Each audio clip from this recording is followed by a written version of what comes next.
Good morning class 7th। आपको zoom class में मैंने 11th चैप्टर स्टार्ट कर दिया जो कि यूटी 2 का है ना। और चैप्टर का नाम है भाग्य विधाता कौन। तो भाग्य विधाता कौन, इसके लेखक हैं स्वीट मार्टिन। स्वीट मार्टिन ने अपने लेख में क्या बताया, मैं सार संक्षेप में आपको बताऊं। उन्होंने बताया है कर्मठ व्यक्ति के बारे में, कर्म को प्रधान बताया, यानी जो भी कर्म हम करते हैं उसके बारे में बताया। और जो रूढ़िवादी सोच के हैं वो ये क्या कहते हैं कि कार्य करने से कुछ नहीं, हमारा भाग्य ही हमें सब कुछ प्रदान करता है। तो ऐसा नहीं है। उन्होंने बताया कि कर्मठ मनुष्य प्रतिकूल परिस्थितियों में भी संघर्ष करता है और विजयी होता है, जबकि भाग्यवादी मनुष्य संघर्ष करने की बजाय भाग्य पर भरोसा करके पीछे रह जाता है। जाहिर सी बात, जब हम कार्य करेंगे, कर्म करेंगे तो ही हम आगे बढ़ पाएंगे। लेकिन यदि हम जब कुछ कर ही नहीं रहे, कोई काम ही नहीं कर रहे, यानी हम किसी भी कर्म को अंजाम नहीं दे रहे और सिर्फ भाग्य के भरोसे बैठे हैं कि यह काम इसलिए नहीं हुआ क्योंकि मेरे भाग्य में नहीं था सोचकर, तो हम आगे कैसे बढ़ पाएंगे। ये है कहानी का सार। उद्देश्य मैं आपको बता दूं, अपने लक्ष्य को प्राप्त करने के लिए कठिन से कठिन परिस्थिति में भी यह सोचकर चलना चाहिए कि हमें यह कार्य कैसे भी करना है।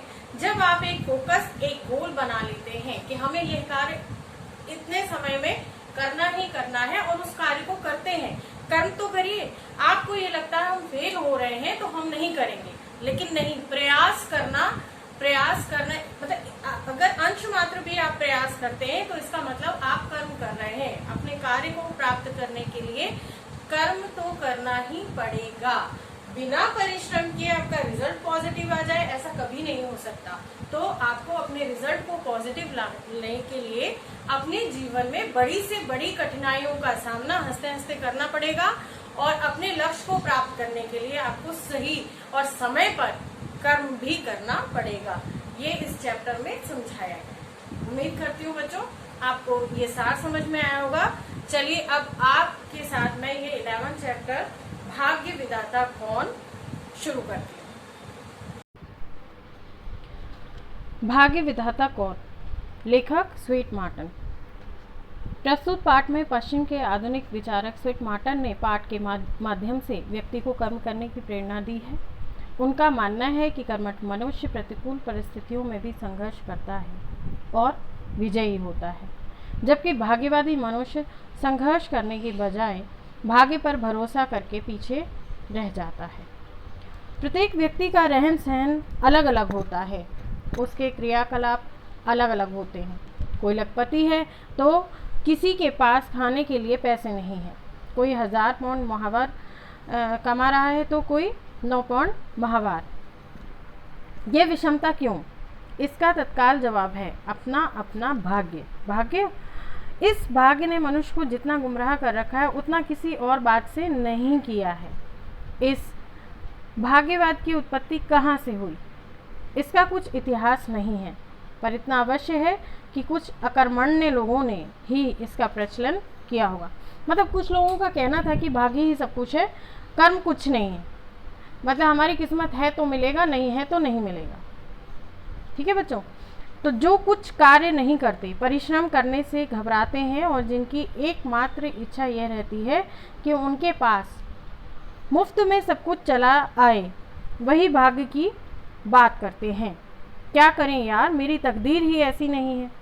दूसरे को प्रगति करते देख और संपन्न पाकर वह कहते हैं उसका भाग्य प्रबल है। यह भाग्य क्या है भला है, मैं आज तक नहीं समझ पाया हूँ। भाग्य की जब कोई बात करता है तो मुझे लोमड़ी का किस्सा ज़रूर याद आता है, जिसने अंगूर न पाने के कारण उनको खट्टा कहना शुरू कर दिया था। बस यही विचारधारा ना लोगों के अंदर बस जाती है। क्यों बच्चों? क्योंकि जो चीज़ हम पा नहीं सकते ना, तो उसके लिए कहते हैं बाकी में बहुत कठिन है, नहीं कर सकते। अरे आपने प्रयास किया, नहीं किया, फिर आपने कैसे कह दिया कि वह चीज़ हम नहीं कर सकते हैं? एक बार प्रयास तो करना चाहिए ना। जब आपने कर्म नहीं किया और आप उस तक नहीं पहुँचे तो आप कैसे कह सकते हैं? लेकिन नहीं, जो भाग्य के को बढ़ावा देते हैं वो ये कहते हैं कि अगर मेरे नसीब में होता तो हो जाता। अरे ये कोई बात होती है? जबकि वे वास्तव में मीठे थे, उनको ना पाकर उसके ये मानकर संतोष कर लिया कि वे खट्टे हैं। आ गई बात बच्चों समझ में? इसी प्रकार भाग्यवादी मनुष्य जब कुछ पाने की क्षमता रखने के बावजूद आलस के कारण या काम चोरी के कारण भाग्य की बात को मानकर पड़ा रह जाता है, जिसका भाग्य आप प्रबल मानते हैं उसके बारे में पता लगाकर देखो तो क्या वह भाग्य के बल पर ही उतना सब कुछ पा सका है? पूछो उससे, देखो उसकी दिनचर्या, रात दिन कितना कठोर श्रम करके उसने अपने आप को इस प्रकार बनाया होगा। तब आपको पता चलेगा कि मनुष्य अपना भाग्य स्वयं बनाता है। जो कुछ भी उसके पास होता है अपने कर्मों और सूझबूझ का फल होता है। आप ऐसा नहीं कर पाते हैं, इसका कारण आपकी दशाहीनता है। यह एक ऐसा सत्य है जिसे ईमानदारी से आप स्वयं स्वीकार करेंगे। इसलिए सूझबूझ और कर्म की सफलता को अकर्मण्य ईर्ष्यालु लोगों ने भाग्य का नाम दे दिया है।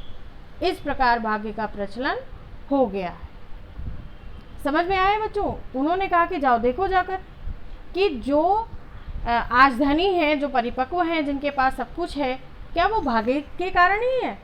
क्या उन्होंने कुछ नहीं किया?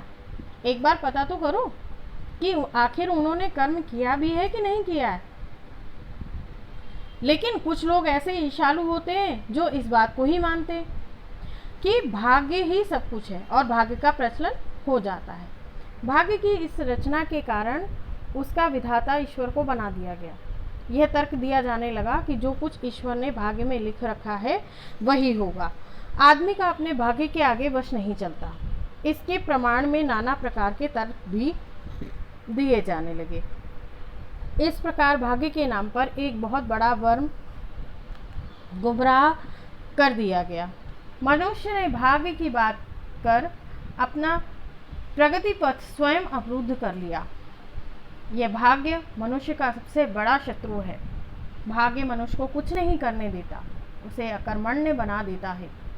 किसी कार्य में हाथ डालने पर असफलता के कारण यह इस बात को मान लेता है कि भाग्य साथ नहीं दे रहा है, फिर उस काम में हाथ नहीं लगाता, काम ही छोड़ देता है, भले ही उस असफलता के बावजूद उस काम में हाथ लगाए रखने पर सफलता निश्चित हो।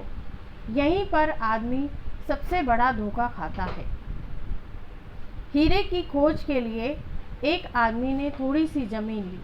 काफ़ी खुदाई के बाद कुछ हाथ न लगा तो उसने वह ज़मीन छोड़ दी। जब वही ज़मीन दूसरे ने ली तो थोड़े से परिश्रम से ही उसे एक बड़ा हीरा मिल गया। क्या कहोगे इसे आप? भाग्य? पहले वाला ठेकेदार अपने आलस्य, अपनी अकर्मण्यता, अपनी हड़बड़ी पर इसे भाग्य की संज्ञा दे पर्दा डाल देगा। तकदीर में नहीं था मिलता कैसे, जिसकी तकदीर में था उसे मिला। इस प्रकार की धारणाएं केवल निर्बल मन और श्रम तथा संकल्प से डरने वाले लोग किया करते हैं। भाग्य वास्तव में एक धोखा और अपनी असफलता पर पर्दा डालने का एक बहाना मात्र है। सुन लिया बच्चों कि अगर हम असफल हो गए और हमको किसी को ये बताना है कि हम असफल नहीं, बताना है कि हम क्यों असफल हुए, हमने पढ़ाई कम करी या हमने कार्य समय पर नहीं किया या हम स्कूल कम गए, हाँ, तो ये सारी बातें कोई नहीं बताता। बस कह दिया कि पर्दा डालना है, एक बहाना मात्र है कि हम ये काम नहीं हुआ, हम पास नहीं हुए या हम आगे कुछ फ्यूचर में नहीं कर पाएंगे, हमारी पढ़ाई पूरी नहीं हुई। उसका कारण ये है कि भाग्य पर डाल दो सब चीज़ें। अतएव भाग्य की बात पर विश्वास करने की सलाह मैं कभी नहीं दे सकता हूँ। हीरे वाले मामले में पहले का निराश हो जाना, असफलता को सत्य मान लेना, अपने श्रम से मुंह चुराना ही उसकी हानि का कारण बन गया। एक घटना और है। किसी नवयुवती ने जो अविवाहित थी, अपने असामाजिक संबंधों के कारण उत्पन्न शिशु को समाज के भय से चुपचाप रात के आखिरी प्रहर में कूड़े के ढेर पर डाल दिया। बच्चों, यह घटना शुरू हुई है, लेकिन इस घटना के बारे में आपको नेक्स्ट वीडियो में समझाऊंगी और नेक्स्ट वीडियो में आपको समझाते हुए बताऊंगी कि आगे भाग्य विधाता कौन में चैप्टर में क्या क्या है। तो बच्चों उम्मीद करती हूँ इतना आपको समझ में आ गया होगा।